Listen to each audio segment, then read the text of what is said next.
Hi, Grace. It's Gerry.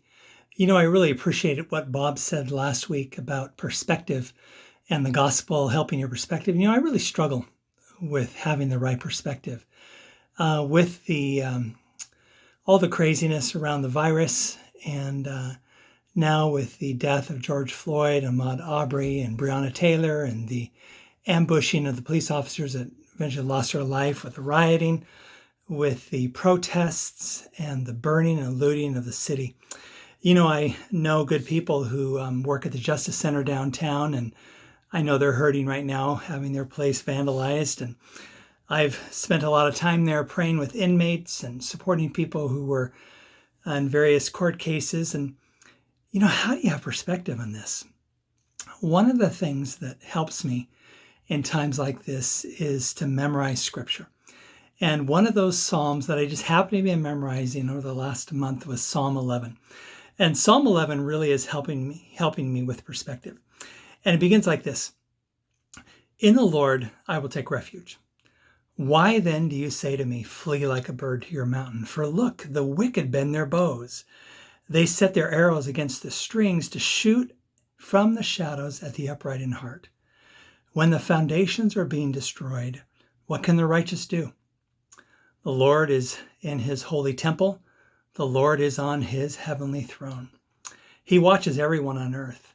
His eyes examine them. The Lord examines the righteous, but the wicked, those who love violence, he hates with a passion. On them he will rain fiery coals and burning sulfur. A scorching wind will be their lot. For the Lord is righteous.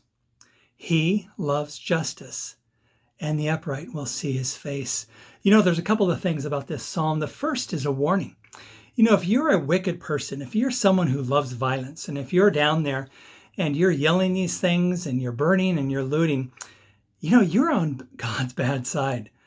And but it's deeper than that. I was talking with a friend a couple of days ago and sharing this passage with him, and he said, isn't it amazing though how many times we've had evil thoughts or thoughts that we wanted to hurt someone?